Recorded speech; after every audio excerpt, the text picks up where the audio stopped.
Es que 300 años no bastan.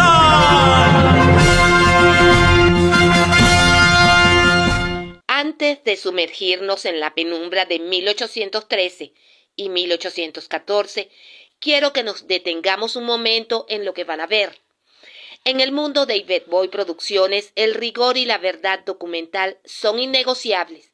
Es obvio, pero necesario acotar, que en esa época tan difícil y convulsa de nuestra independencia no existían cámaras fotográficas. Lo que tenemos son grabados, pinturas de época, muchas veces idealizadas, y el texto desnudo de historiadores como Baralt. No hay una foto real de la guerra a muerte, ni de las sillas del suplicio, ni del luto en La Guaira. Hemos utilizado el poder de la inteligencia artificial más avanzada para realizar una curaduría histórica visual sin precedentes. Estas imágenes que verán, los primeros planos de dolor, las aglomeraciones en las arengas, la oscuridad de las bóvedas, son recreaciones visuales, no registros históricos fotográficos.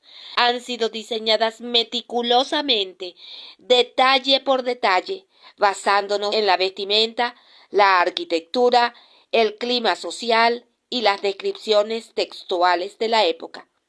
Yvette Boy Producciones.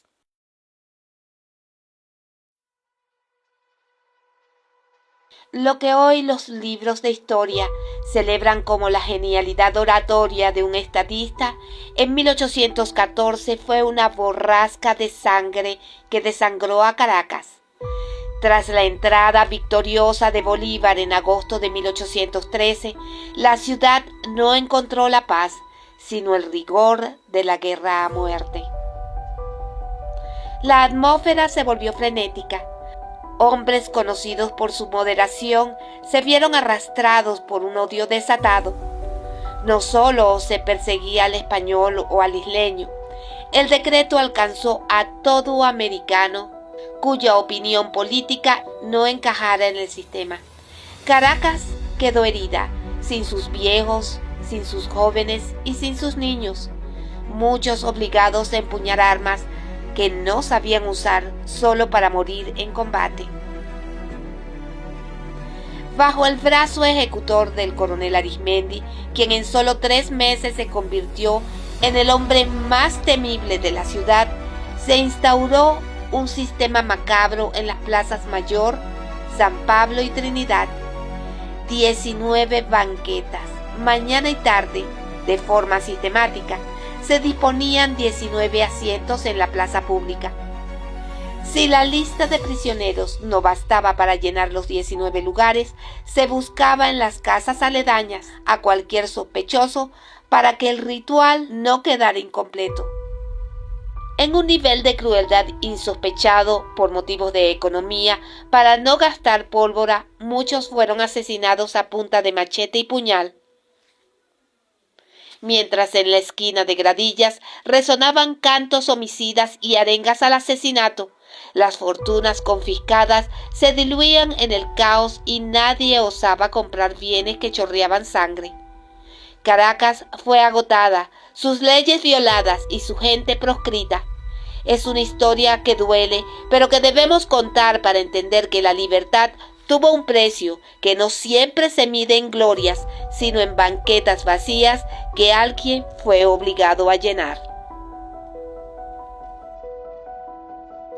Antonio Muñoz Tevar fue básicamente el arquitecto intelectual de esa narrativa desde la prensa. Como redactor de la Gaceta de Caracas, cuando los patriotas retomaron el control en 1813, él fue quien le dio forma literaria y periodística a ese odio.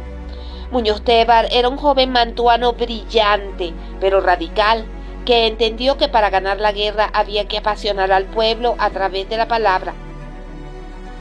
En esa época el periódico no era solo para informar, era un arma de guerra. Muñoz Tevar utilizaba sus columnas para deshumanizar al adversario. Él escribía esas arengas donde tildaba a los españoles y canarios de seres degradados, de fieras, de monstruos. Sus escritos preparaban el terreno psicológico para que la población aceptara que la única salida era la exterminación de su enemigo. Pintaba al patriota como el ser de luces y al isleño o español como el bárbaro de la oscuridad. A pesar de ser el hombre que escribía con más furia contra los españoles, Muñoz Tevar tuvo un final irónico y trágico. Murió muy joven, a los 22 años, en la Batalla de la Puerta en 1814. Se dice que prefirió morir antes que ser capturado por las tropas de Boves, quienes encarnaban precisamente esa barbarie que él tanto había descrito en sus artículos. Ese odio, que inicialmente pudo ser una estrategia política o militar fría, como el decreto de guerra a muerte, terminó cobrando vida propia y convirtiéndose en un fenómeno sociológico que permeó todas las capas de la colonia. Pasó de ser una proclama oficial a una emoción colectiva, alimentada por la retórica incendiaria de la prensa de la época. El odio en la Caracas de 1813 no fue un estallido espontáneo, sino un sentimiento metódicamente cultivado. Si bien el decreto de guerra a muerte dictado por Bolívar en Trujillo sentó las bases legales para la aniquilación del adversario, fue en la cotidianidad de la capital donde esa semilla encontró su terreno más fértil. Lo que comenzó como una medida de alta política militar terminó filtrándose como un veneno silencioso por las grietas de la rígida estructura de castas de la sociedad venezolana. ¿Cómo sucedió el contagio a las otras clases sociales? Una vez que estalló la guerra, ese lenguaje se filtró hacia abajo. Los pardos y morenos, muchos odiaban a los isleños porque competían con ellos en los oficios manuales y el pequeño comercio. Los esclavizados e indígenas, al principio muchos de ellos se alinearon con los españoles, como los que siguieron a Boves, porque veían en el rey un protector contra sus verdaderos opresores directos, los mantuanos. Quienes diseñaron y promovieron intelectualmente esas arengas de odio fueron principalmente los mantuanos y los intelectuales de la causa republicana. Necesitaban deshumanizar al español y al isleño para justificar la guerra a muerte. Si los convencían de que eran animales bárbaros, entonces matarlos con una lanza no era un crimen, sino un acto de limpieza necesaria para la libertad. Ese discurso fue la herramienta de propaganda más poderosa y terrible de 1813. Esos días terribles de febrero de 1814 son conocidos históricamente como la matanza de La Guaira y Caracas. Y efectivamente, el papel de Juan Bautista Arizmendi fue central por orden directa de Simón Bolívar.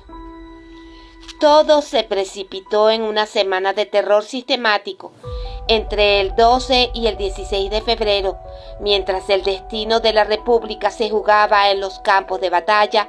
En el silencio de las prisiones se ejecutaba una sentencia sin precedentes.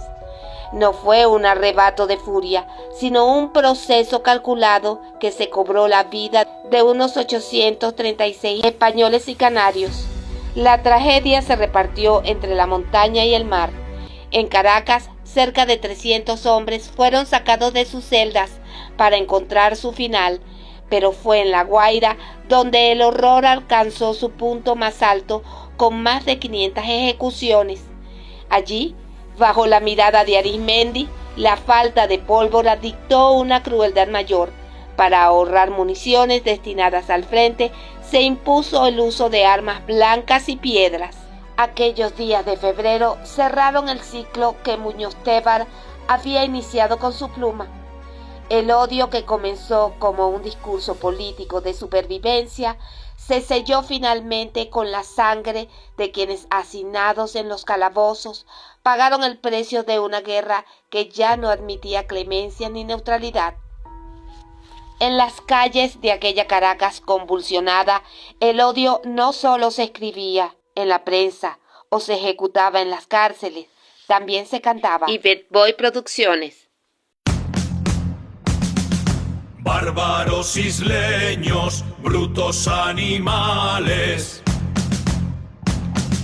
haced testamento de vuestros caudales.